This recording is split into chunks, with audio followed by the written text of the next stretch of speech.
Kira-kira berhasil nggak target dari PSSI atau Federasi Sepak Bola Indonesia untuk menjadi juara di gawean pertama ini? Ya kalau menurut saya sih gila kalau nggak sampai juara, bener aja.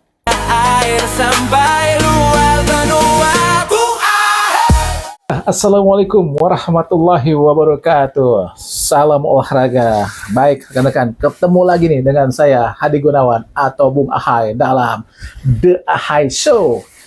Ya, PSSI atau Federasi Sepak Bola Indonesia bertekad untuk menebus dosa atau menebus kegagalan mereka atau tim nasional kita kemarin di ASEAN Hyundai Cup 2026 dengan menjadi juara di gawean September nanti.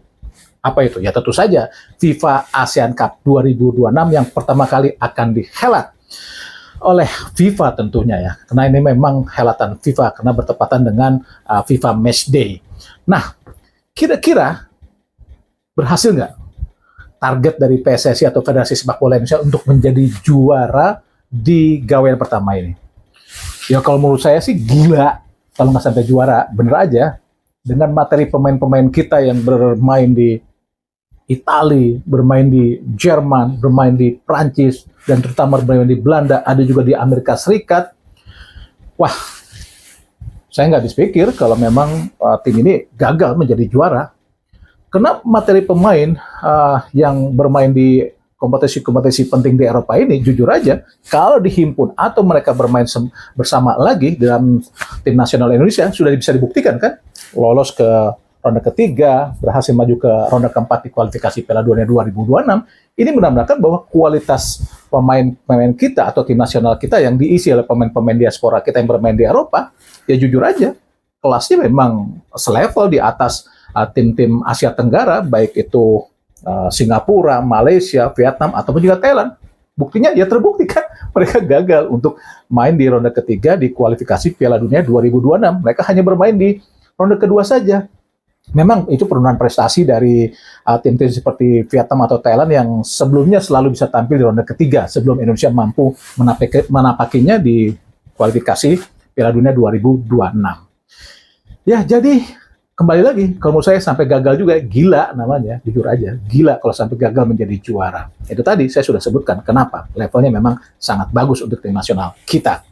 Nah, bagaimana dengan Singapura? Jujur aja, Singapura nih calon lawan kita di grup A, karena memang grup A sudah kita ketahui bersama ya, ada Indonesia, ada India, ada Malaysia, ada Singapura, sedangkan di grup B ada Thailand, ada Vietnam, ada Pakistan, ada Filipina.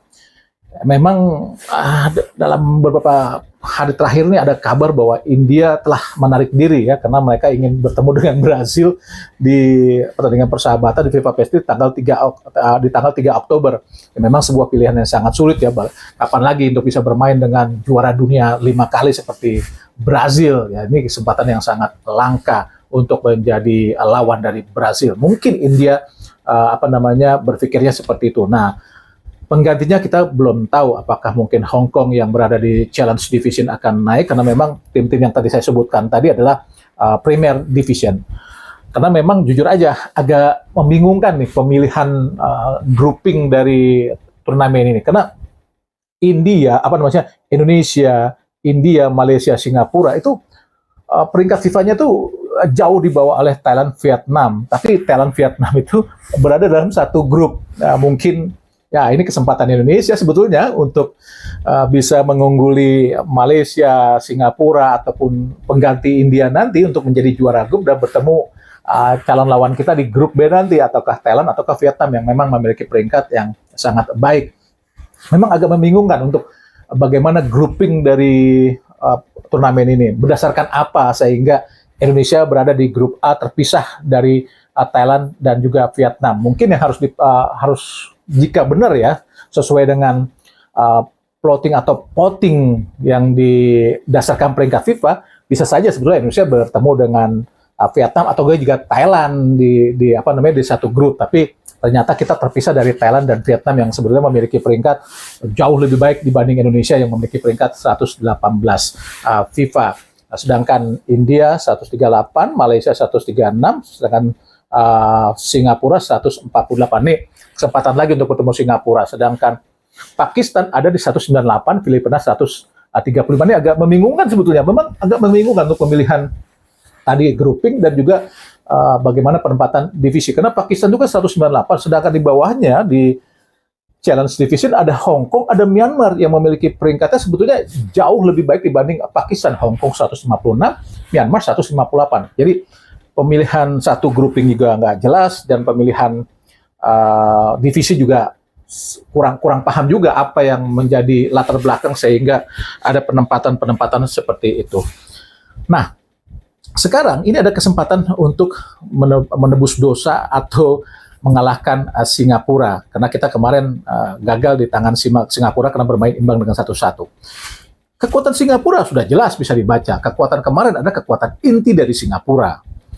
Nih, penjaga gawang Izzuan Mahmud, Haris Harun, Yaakob Mahler di lini belakang, diapit Lionel Tan dan juga Nur Adam. Itu di lini belakang, itu pemain inti. Di tengah ada Hami bin Syahid, ada Shah Syahiran, terus juga ada Glenn Queh di kanan, ada Ushoyong, dan juga ada Harith Stewart, dan juga di depan ada Sawal Anwar. Itu merupakan pemain-pemain inti dari Singapura. Mungkin juga ada Ilhan Fandi, ada Irfan Fandi. Nah, dengan demikian sebetulnya pemain inti dari Singapura sudah tergambar nih di ASEAN Hyundai Cup 2026. Jadi bisa dibilang sudah bisa kita prediksi bagaimana kita akan melawan mereka. Jadi secara kualitas, secara level, kita lebih unggul dibanding Singapura dengan kekuatan inti mereka itu. Tapi ya, kembali lagi, kita nggak tahu apa yang akan terjadi nanti. Karena kemarin juga sebetulnya kita diunggulkan, tapi malah imbang 1-1. Nah,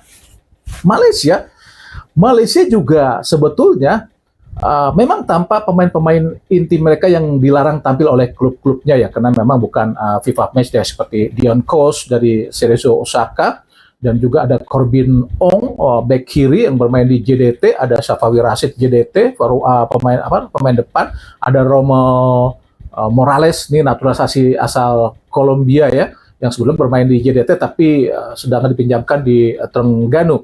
Juga ada Haziq Nazil, penjaga gawang, ada Daniel Ting, ada Haris Haikal, ada Noah Len, dan juga ada Hafiq Faizal. Ini pemain-pemain inti Malaysia nih yang tidak bermain di ASEAN Hyundai Cup 2026. Tapi dengan materi-materi pemain Malaysia yang seperti ini pun kita masih yakin untuk bisa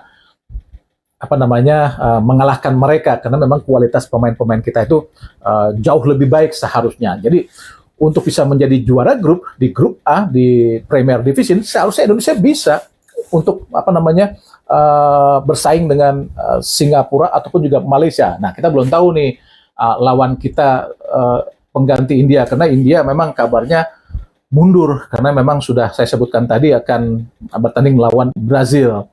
Nah, jikapun kita juara grup nanti ya di Premier Division, siapapun lawannya di grup B, kita masih bisa bersaing karena sudah kita tergambar. Walaupun kita kalah telak kemarin dari Vietnam nih, jika bertemu dengan Vietnam nih di partai final, jika Vietnam menjadi juara grup mengalahkan Thailand, kita sudah tahu bagaimana penjaga gawang Lepatrick Giang, terus di tengah dengan formasi 3-4-3 mereka dengan trio center back seperti Nguyen Tan Chung, Bui Huan Viet An, ada Pham Xuan Man, terus di kanan ada Truong Tian An, di kiri Nguyen Van Vi, terus duet mereka ada Le Pham Tan Long dan juga Huang Duc, atau di sisi depan mereka ada Hai Long, ada Nguyen Din Bach atau striker Nguyen Thai Loc. Itu secara garis besar kita sudah tahu bahwa kekuatan Vietnam adalah seperti itu, karena memang kekuatan inti Vietnam sudah dimainkan di ASEAN di ASEAN Hyundai Cup 2026 lalu, walaupun kita kalah 3-0, tapi dengan materi pemain seperti ini dari Vietnam dan menghadapi pemain-pemain kita yang bermain di Eropa, seharusnya kita bisa menang satu level kita di atas Vietnam. Jadi kalau sampai kalah lagi ya kita nggak tahu apa yang terjadi dengan tim ini di bawah asuhan pelatih John Hetman.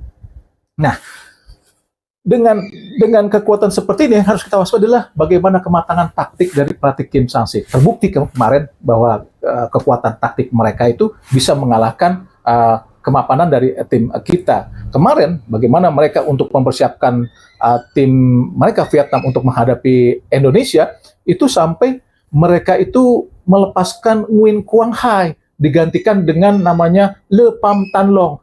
Karena memang Lepan Tanlong itu dipersiapkan untuk menjadi kekuatan tengah mereka untuk menggantikan Nguyen Quang Hai. Karena memang bagi mereka kekuatan Indonesia sulit dikalahkan jika hanya menghadapi pemain Vietnam yang memiliki gelandang menyerang mereka yang lebih kuat, yaitu Nguyen Quang Hai atau Nguyen Quang Do. Karena dua pemain ini adalah gelandang menyerang.